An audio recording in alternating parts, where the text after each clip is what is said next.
Stephen A., I could actually argue that it hurts the game more if they had given her a roster spot over someone more deserving. So go ahead and argue it. That's exactly what I'm saying, because I think it makes a mockery of the women's game. If the focus on, now we just have to have people because of marketing and their attention, and they're not as talented, we're not putting the best team out there. And they're not as talented, they're not as talented, they're not as talented, they're not as talented. A few moments later. They almost got the steal. How about Clark? ESPN Media just got absolutely shredded by Caitlin Clark and her crew. And honestly, it's about time. Everyone thought they could run their mouths and get away with it, as if Caitlin wouldn't notice or clap back. I mean, seriously? They thought they could ride her coattails to fame. Well, it doesn't really matter what kind of fame it is, right? And then we have Molly Qerim practically leading the smear campaign, throwing out all kinds of nonsense about Caitlin's effect on fans. I'm disappointed in you, and Molly, I'm disappointed in you. I'm just because we've been this first. What happened? The kind of heat that me and Shannon have had to take. Molly, what's up? Now, looking back at Molly's USA comments, saying Clark at the time wasn't as talented as skilled, even then was a false statement, as Clark, pre the selection, played 23 games, 17 points, 8 assists, 6 boards, nearly 2 steals on great shooting. At that point, Clark in the entire league was first in assists, top 15 in scoring, top 5 in threes made, and the best player on her team. Shannon, what are you saying? People didn't think that Caitlin Clark was talented? What I'm saying is that a lot of you came up here, and because Caitlin Clark was getting shine, you guys were saying, don't give Caitlin Clark shine, because there were women that was before her that don't get shine. Molly has been running her mouth like nobody's business when it comes to Caitlin Clark. Molly's known for being bold, but lately she's crossed into that special territory called controversial. She really thought she could slip in some low blows without people noticing. During one of her heated debates in 2024, Molly straight up implied that Caitlin's rise to the top wasn't even legit. According to her, Clark's success on the court was just a side effect of other players' injuries. I mean, seriously. Twitter was lit up like the 4th of July, with people coming to Caitlin's defense faster than Molly could backpedal. That little backhanded swipe felt less like a sports comment and more like a personal attack on all the hard work Caitlin has put in. But Molly didn't stop there. Oh no, she's been throwing shade like it's her part-time job. Respect who did it before, respect the other stars like the Asia Wilsons. We're also seeing Angel Reese and others like that bringing attention to the league. So it wasn't that anybody was knocking her or denying it, but also now she's backed it up. So as far as the Olympic spot, it was just based purely on marketing and garnering attention, we thought that was undermining the integrity of the game. Clark being left off the team 100% was a political move for their optics, as they didn't want Clark saving their roster or in the face of their team, despite being a rookie. And for a lot of these players to talk about growing the game, making the game more popular, Clark on this team would have done wonders for their cause. But of course, Clark, not exactly the fan favorite of these players, coaches, or the media. Players, coaches, or the media. And Team USA is not worried about marketing. It's not their job to grow the WNBA. It's unfair to the women of this league, to your point, who have laid the groundwork for Caitlin Clark to come in and now take it to the next level. Now is the time to stick to what you know and what you've always done, which means putting the best team together. Now is not the time for that. And she would only have 7 practices with this team, Stephen A. Who talk about women's sports more than First Take? Stephen A., respectfully, with your platform, you could have been doing this 3 years ago if you wanted to. Now that bundle of clips right there, kind of the summer of the WNBA, has been unsuccessful for close to 25 years.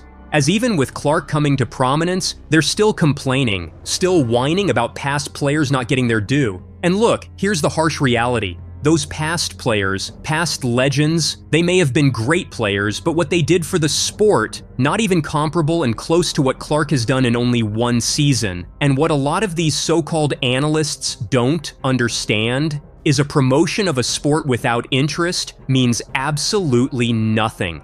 If there isn't a reason to tune in, people aren't going to tune in. If there isn't a player or a team that is worth watching, all the promotion in the world does nothing. And looking at someone like Cheryl Swoops kind of saying the exact same thing. The WNBA, they didn't need saving, they just needed promotion. If back in 2017 to 18 they were talking WNBA, you know what would have happened. Click, turn off, change channel, the ratings would plummet. Like I said earlier, promotion only does so much if your product is garbage. And let's make one thing very clear right now. Caitlin Clark isn't popular because of her skin color or anything like that. Why she's popular is her play style, her flash, and being basically female Pistol Pete. Now that Caitlin Clark has clearly proven the doubters wrong, what do you think? Was ESPN out of line with their criticism, or were they just trying to stir the pot? Drop your thoughts in the comments, and don't forget to like and subscribe for more content like this. Whose side are you on in this debate, Caitlin Clark or the media? The WNBA playoffs are right around the corner, and tensions are higher than ever. Teams are battling it out for those crucial playoff spots, and every game counts. It's in this high-stakes atmosphere that ESPN decided to drop some bombshells about Caitlin Clark and the Indiana Fever. This is what the WNBA standings look like right now. 7 of the top 8 teams have clinched their playoff appearance. Number 8 is still very much up for grabs. The teams that you see 8 through 11 could all end up in that final spot. LA is no longer eligible for the playoffs. Now, before we jump into the juicy details, let's set the scene. As you can see from these standings, the WNBA playoffs are right around the corner, and tensions are higher than ever. Teams are battling it out for those crucial playoff spots, and every game counts. It's in this high-stakes atmosphere that ESPN decided to drop some bombshells about Caitlin Clark and the Indiana Fever. But here's where things get interesting. When you actually listen to what the ESPN analysts are saying, it's like they're reading from a completely different script. Instead of the hate fest we were expecting, we're hearing nothing but praise for Clark and her team. Talk about a plot twist. Well, I think the New York Liberty, y'all, they are in a do-or-die situation. I think it's their year. I like the way that they are playing. They've got 4 players that are scoring double digits. Sabrina Ionescu is having a fantastic year in terms of taking the next leap in her game. And frankly, due to contracts, if they don't get it done this year, I'm not sure how that's going to go as you look forward in terms of the future of this organization. Let's break down what's really going on here. The ESPN panel, featuring experts like Monica and Carolyn, start off by discussing the current WNBA standings. As you just heard, they're all business talking about which teams have clinched playoff spots and who's still fighting for that last coveted position. But then something unexpected happens. In the bottom half, I think that Indiana is a problem. Yeah. And the way that they are playing as of late, when you look at the numbers of what Caitlin Clark... When asked about the most dangerous team in the lower playoff seeds, Carolyn doesn't hesitate for a second. She points straight to the Indiana Fever, and guess who's at the center of her praise? That's right, Caitlin Clark herself. Now, if ESPN was really hating on Clark, you'd expect them to downplay her abilities or focus on her weaknesses. But that's not what we're hearing at all. Instead, Carolyn goes on a full-blown hype train for Clark and the Fever. Has done her improvement in how she has adjusted to the speed of the game, and her players have gotten used to playing with her. She knows how to lay it out on a dime. She's practically gushing about Clark's improvement since joining the league and how she's adapted to the pro game's speed. But wait, it gets even better. Carolyn starts breaking down Clark's game in detail, and let me tell you, it's nothing short of glowing. Her court vision is impeccable, and now her teammates are ready to catch the ball. They trust she's going to get it where it needs to be. But y'all, the favorite part of my game from Caitlin Clark is this behind the back pass. Come on now. I love it. Just look at that behind the back pass. Carolyn calls it out specifically, saying how much she loves seeing Clark pull off this flashy yet effective play. Now, if you're like me, you're probably scratching your head at this point. Where's all this supposed hate we were promised? Because all I'm hearing is an ESPN analyst absolutely raving about Caitlin Clark's skills and impact on the game. 2 of those highlights, I believe, were a Clark-Boston connection. Those 2 have been the second best scoring duo in the league behind A'ja Wilson and Jackie Young. It has been so incredibly efficient. But the Clark love fest doesn't end there.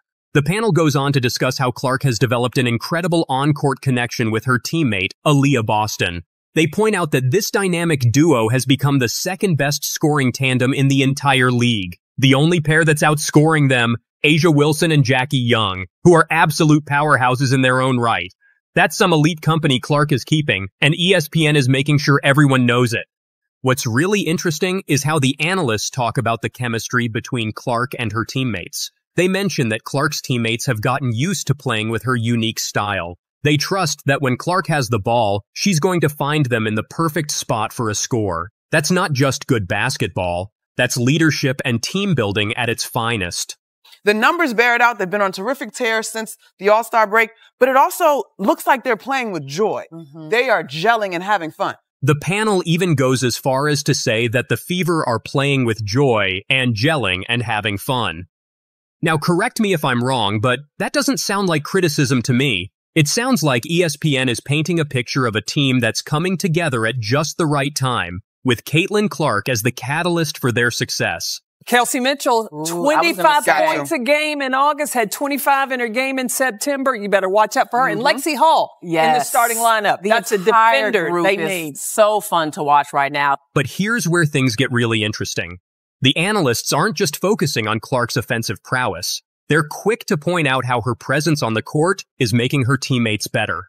They specifically mention Kelsey Mitchell, who's been on an absolute tear lately, averaging 25 points per game in August. And let's not forget about Lexi Hall, who's been making waves in the starting lineup with her defensive skills.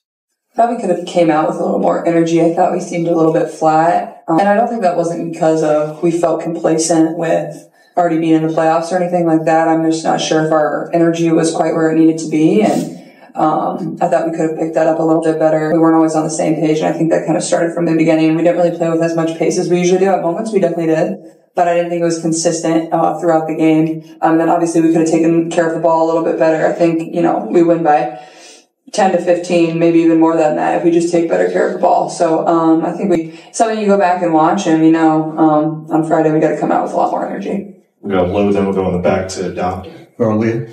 Last week, Coach was talking about the improvement of the team that she cited. Toughness and maturity has come out in the last month since the Olympic break and those practices. Do you feel like this fourth quarter was an example of that, where you got challenged, you made some runs, but you couldn't put them away, but you had to fight them off again? I think in the course of the season, it's about making sure that you're able to close out games. There are some games that we lost at the beginning of the season because our fourth quarter wasn't great. And so even going into this fourth quarter, you just emphasize that, listen, this is the fourth quarter, 10 more minutes. We have to give it all our best. We knew that they weren't just going to lay down and let us take the game. And so just making sure that if they score, then we have to score and then get a stop. And that's really our mindset, especially in that fourth quarter. Go down, then go Qerim on the right. For both of you, just 6 straight home games, including tonight, to get that homestand started off with a win, knowing how well you played already the second half.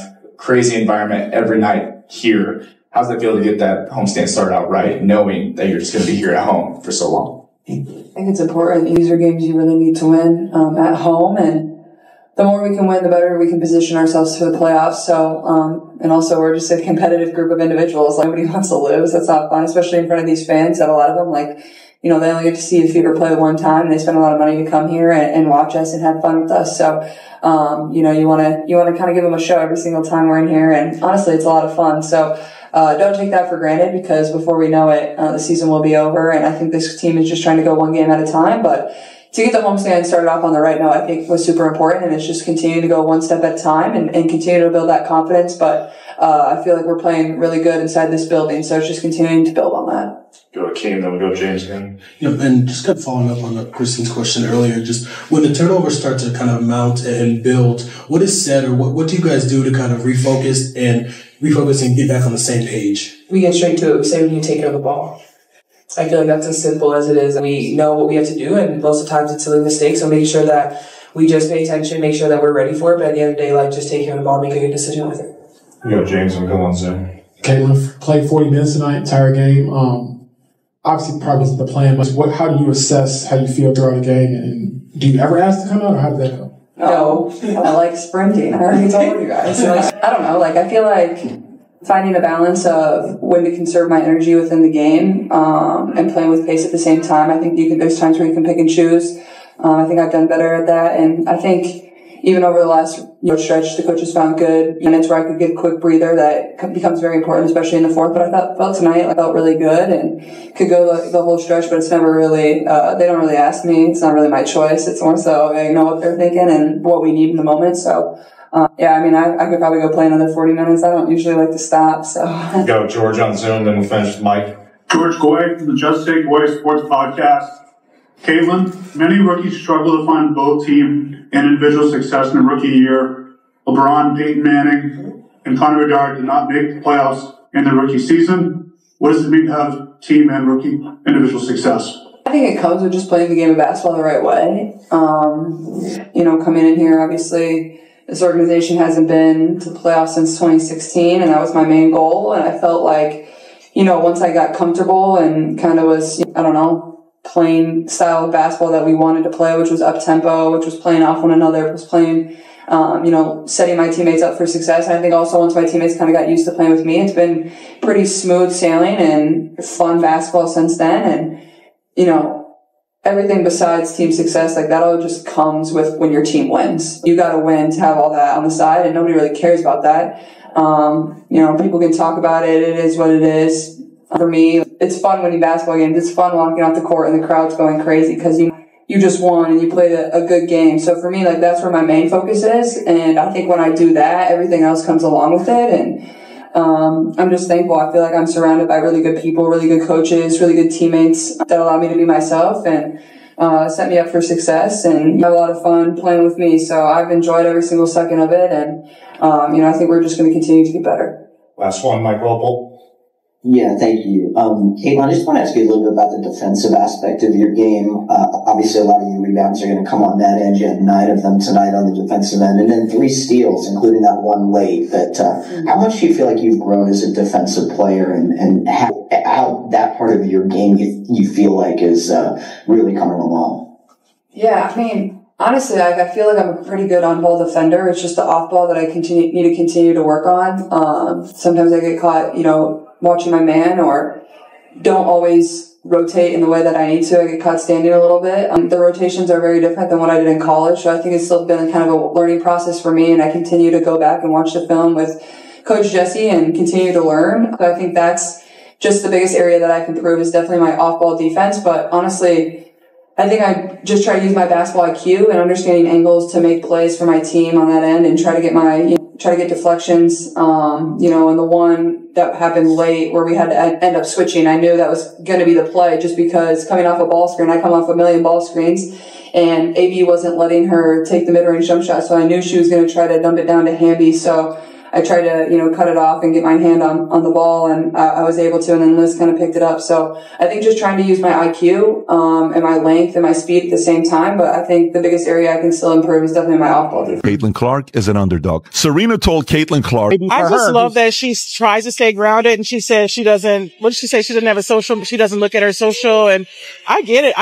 I don't either. And I think it's so important to continue to do what she's doing. And no matter what other people do, then, if people are negative, it's because they can't do what you do. Angel Reese's strategy of padding her stats has become concerning. She keeps increasing her numbers even in games that are already decided and out of reach. This is Angel Reese. Watch this clip. She says the following. Go ahead and play it. She needs a lot of attention. Go ahead. We watching women's basketball. It's not just because of one person. It's because of me too. And I want y'all to realize that. Like, it's not just because of one person. We don't get to say, well, Joe Rogan is number one and we are important too, because that's not how podcast and competition works. You know who tells you you're good? The flipping market tells you're good. By the way, you know when's the last time I watched a WNBA game? Never. Till today. I've still not watched a WNBA game. Her latest game against the Indiana Fever clearly shows this trend. Despite the Fever having a strong lead, Reese remained on the court, focused on boosting her double-double stats. With the Fever's key players on the sidelines, she made the most of the opportunity by scoring and grabbing rebounds against their substitutes. Angel Reese is playing against Caitlin Clark, okay? They have this big game going on. Neither one of them are the best teams in the league, but she gets fouled, Caitlin Clark does, and this is how Angel Reese, who she became a champion, by the way, in college. I think she won the championship.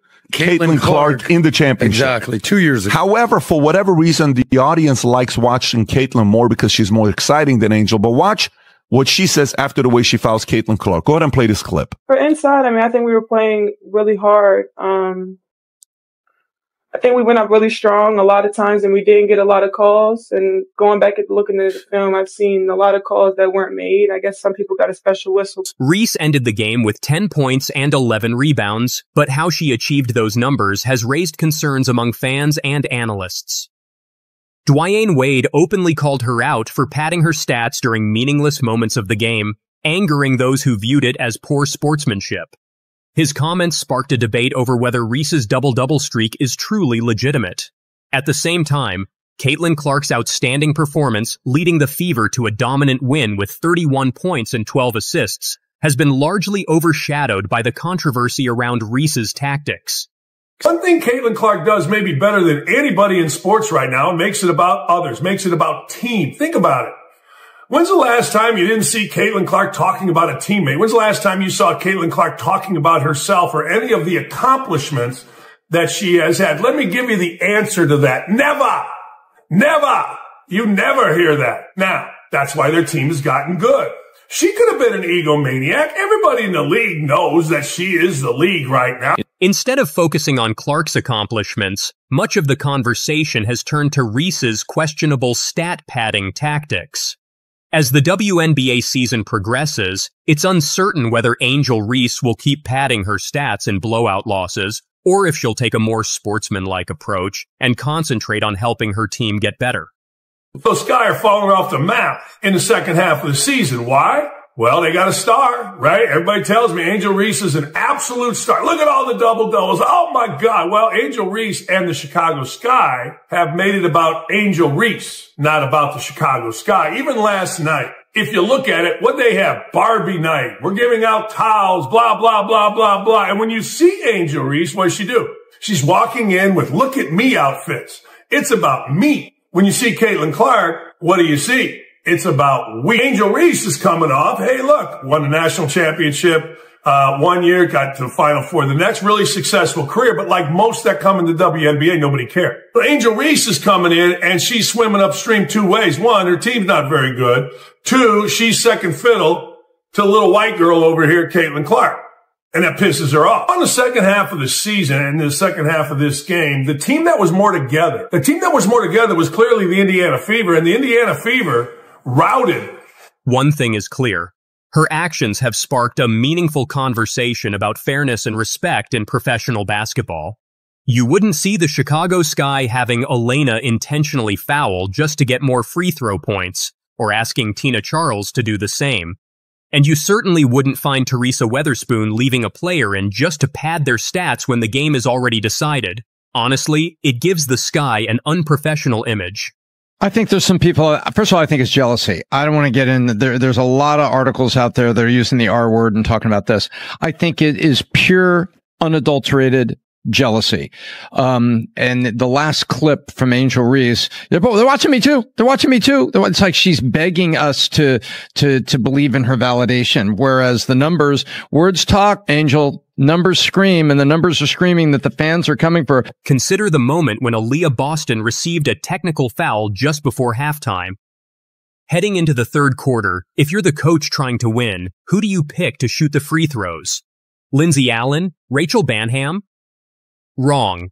Teresa Weatherspoon chooses Angel Reese, highlighting the team's lack of seriousness and damaging their credibility. It's no surprise Kalia Copper, Kennedy Carter, Marina Mabry, Dana Evans, and Camila Cardoso are eager to leave.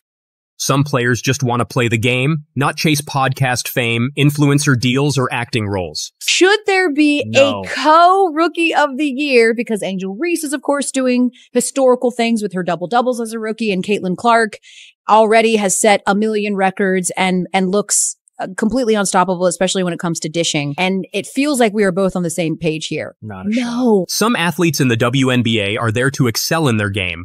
Instead of refining her free throws, working on post moves, or improving her mid-range shot, Angel Reese seems more interested in starring in commercials. After watching most of the Chicago Sky games and every Indiana Fever matchup, It's clear that Reese's double-doubles aren't contributing much to the team's success or morale. The focus seems to be on ensuring she hits her stats, even if it hurts team chemistry. As Rachel Banham bluntly said in a post-game interview, if getting blown out doesn't motivate you to improve, maybe it's time to take a hard look at ourselves. What should have been a night to celebrate Barbie turned into the Caitlin Clark show, with even rival fans cheering her on in what should have been an unfriendly stadium. Caitlin Clark could be raising the tide and lifting all boats. And I think Angel Reese needs to take a pill, because there is a great opportunity here. And I think jealousy is reigning supreme here. With just under 4 minutes left on the clock, the crowd gave Caitlin Clark a standing ovation as she exited the court, marking her third 30-point game of the season. Nobody was talking about your league. Nobody cared about the WNBA until that girl, Caitlin Clark, I don't care what color she is. She's ridiculous. She's nasty. And now people are watching and you guys are talking shit about her. Like, what are you guys doing? They're sabotaging the whole thing. She should leave. She should have got those other contracts, Pat. Where does she have a contract to go somewhere else? The Big Three. She should have gone to the Big Three. To hell with the WNBA. They're nothing. They're nobody. Nobody's watching. They lost $50 million. The WNBA lost $50 million. The only reason they make it is because the NBA kind of gives money to them to help them out. It's a lost cause every year. It's a political DI. In what's supposed to be hostile territory, Caitlin Clark received a hero's send-off. Is this really the opponent's arena? Walking around Chicago, I noticed more Caitlin Clark jerseys than anything else. Her jersey is quickly becoming the WNBA's version of a Yankee hat. Everywhere you look, Fever fans are wearing Clark's name, from jerseys to t-shirts, giving the game the feel of an NCAA tournament. She's asked about the foul. Look how different the response is. About Angel Reese, what's going through your mind and how you just stay within yourself to finish the game? What's going through my mind is I need to make these 2 free throws. That's all I'm thinking about. It's just a part of basketball. It is what it is. You know, trying to make a play on the ball and get the block. But yeah, I mean, it happens. And, those free throws when you have to shoot them with nobody at the line are kind of hard. So it's a little different than having people at the line. So I was just trying to focus on making those. Technically, it was an away game for the Fever, but with all the support, it felt like they had home court advantage. The night couldn't have gone worse for the Sky. Clark stole the spotlight, the Fever got the win, and Reese padded her stats in meaningless minutes. To top it off, Caitlin Clark was knocked down by Diamond D. Shields in one of 2 flagrant fouls against her, adding even more drama to the game. Truly disappointing. Straight white girl goes into a league filled with lesbian blacks and beats their asses. Honestly, how can that even be considered part of the game? Nothing about it resembled a basketball play. Once again, it highlights just how poorly Teresa Weatherspoon is managing the team. I think, I don't think the WNBA is ready for this type of attention that she's bringing to them. That attitude. There was another player that was crying after a regular season game. And you said the R word, Tom. I don't know why you were blocking it. Racism. Everybody's talking about. It's important to acknowledge the dark history in America, where white women were often portrayed as needing protection from people of color and the damage that mindset has caused. So, it's troubling, though not surprising, that harmful narratives about the WNBA might lead to more of these toxic attitudes. Since their games against the Sun and now the Fever, we've seen the Sky resort to dirty tactics, with repeated flagrant fouls from their players. The team is starting to look disorganized, with their star player avoiding post-game interviews to dodge tough questions. Kennedy Carter, for example, seems to lead by shoving Caitlin Clark and essentially saying, "I'm not into this game, maybe tomorrow." So who's really in charge here? Carter, Reese, or is Teresa Weatherspoon still running the show? It's hard to tell at this point. WNBA viewership, okay? Game. 7,300 in attendance, okay? The average Angel Reese game is 10,100, 10,200. They come to watch her. You know what the average attendance is when Caitlin Clark plays home or the road? What? 15,300. Wow. Okay. 15,300. Do you know what Caitlin Clark just got the contract from Nike? The Chicago Tribune and Chicago Sun-Times are making headlines with coverage of Diamond DeShield's body-checking Caitlin Clark, which has everyone talking. The Sky aren't happy with all the attention it's getting. If this incident with the Chicago Sky is what's riling up their fans, they might have the most sensitive fan base in the country, softer than even California's or LA media's fans. It's not rookies of the year. It is the rookie who has had the biggest impact on their team, and it's unequivocally, and the odds are saying that it's even distancing itself even further, that it's Caitlin Clark. She is leading in all of the statistical categories as a rookie, minus rebounds. Obviously, Angel Reese is averaging a double-double, but the impact on the team, we are talking again at nauseum about Caitlin Clark leading as a rookie the Fever to the playoffs for the first time since 2016. They are ahead of the Chicago Sky. So I think, to me, if this is even breaching a conversation of splitting this, it might as well be, hey, you're a rookie, here's an award. You're also a rookie, here's just an award for being a rookie. If this is what's upsetting you, you're definitely not ready for real sports coverage. Think about how the media treats athletes like A-Rod, Jeter, Aaron Boone, Jalen Hurts, or A.J. Brown. Remember how they pushed Andy Reid out? Come on, Chicago Sky fans. It's time to toughen up. It's race baiting rhetoric that's adding fuel to a fire. It's like enough with the racist BS. She's nasty. She knows how to ball. Everybody else is jealous. They're pissed off because she's getting this, it's ridiculous. And we're never going to advance as a species. And if he keeps having that type of attitude, it's ridiculous. It's like, what? Everything has to go back to race. Everything has to keep going back to race. She's really good. Let it be that. Everything about her is white, and he's going on these anti-white race things about her and how black personalities would be more successful if they were white. It's unattractive. It's making this victimhood mentality. Maybe if you focused more on winning games instead of padding stats, you'd actually see better results. Instead, you traded your best perimeter player, Kennedy Carter, and Dana Evans wanted out, all because of this obsession with meaningless double-doubles. Now, it seems like Tamika Catchings, Nalissa Smith, Aaliyah Boston, and Dewana Bonner decided, let's end this Rookie of the Year talk today. They locked down on defense, leaving no room for competition, and that's exactly what they did. Game over, settled, shipped off. Talking about sort of what has been an undercurrent this whole entire year and calling out people for their perceived hate on Caitlin Clark.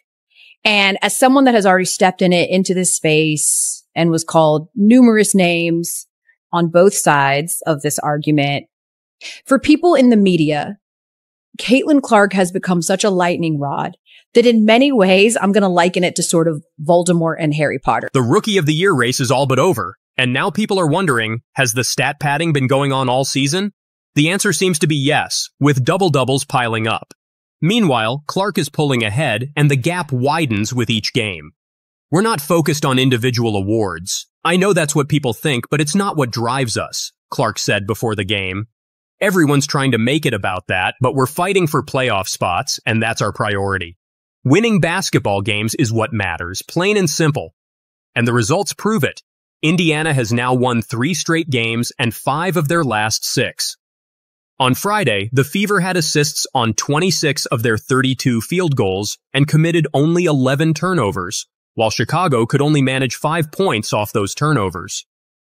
It's about time, honestly. Why am I watching WNBA stats? Because I want to hate on the WNBA as much as possible because they're a zombie company that is losing money, which I'll touch on in a second. Here's the reality. Antonio Brown, friend of the show, he came out and said that the WNBA is... I don't know if it's a friend. I think it's a parody what you're saying, but keep going. He's been on the show. Yeah. Shout out to AB. Yeah. He says that it's a charity case for lesbians. And the reality is the WNBA is hemorrhaging money. You just said $50 million this year. It's a zombie company. Name another company that just loses money. And we're like, yeah, let's keep talking about this company for the last 25 years. Clark mentioned that building chemistry with teammates takes time. They need to understand you, and you need to understand them. She said, I'll only get more comfortable the more I play. Chicago's problems aren't entirely on Reese, though. The Sky are missing offensive firepower, especially with Marina Mabrey, who was traded before the Olympic break, still being their second leading scorer. They've struggled to close out tight games, losing 6 by 4 points or less, including 3 during their recent slump. On Friday, Chicago had a 13-point lead in the first quarter, but ended up losing by 19. It took a 10-2 run in garbage time just to narrow the gap slightly. I hate her because she's white, she's straight, and more importantly, she's better than everybody else. Period. End of story. We're struggling to execute in crucial moments, and it's something we've got to fix, Reese said before the game. Nobody wants to keep losing. It's tough for everyone. Both Clark and Reese are poised for long, successful careers, but they'll always be compared to each other. Right now, Clark has the upper hand this season. But this is expected of Caitlin Clark. She's supposed to be great. She's not the Rookie of the Year. Angel Reese is, because that's a surprise, which to me is wrong, because Angel Reese was the best player on the team that won a national championship in college. It's not like she came out of nowhere. Angel and the Chicago Sky are gearing up to face Caitlin Clark in their next game, ready to stir things up. On the other hand, Caitlin Clark and the Indiana Fever are riding a winning streak heading into the matchup. What was ever going on in the league, I think it was just a new environment for her, and now she's figured it out, and that's what Caitlin. No, it's not about Caitlin. But I feel like she's playing, but I don't think the way people are playing her has changed. I think she has gotten better as the season went on. Well, she was supposed to get better. No, I'm just talking about like even though like that hit. You haven't even heard anybody talking about the over physicality and stuff anymore because she's giving that shit back now. She's figured it out. Yeah, but like even like this, she gets hit and she walks. She don't make it a big deal because she's used to it now. But they're still gonna point it. Apparently, all the accolades that Caitlin Clark is receiving is because she's white, and the jealous players who are attacking her are really the real victims here. Orianda Jacob, a well-known influencer and marketer, appeared on Jason Whitlock's podcast Fearless and made an interesting comparison between Caitlin Clark, the rising star of women's basketball, and pop sensation Taylor Swift. Jacob admitted she would avoid crossing paths with Clark, fearing her passionate fan base, known as the Clark C's. She stated, "Caitlin Clark is the Taylor Swift of women's sports. We don't mess with Taylor Swift, and we don't mess with Caitlin Clark, because the Swifties will come for you, and so will the Clark fans, or whatever you want to call them,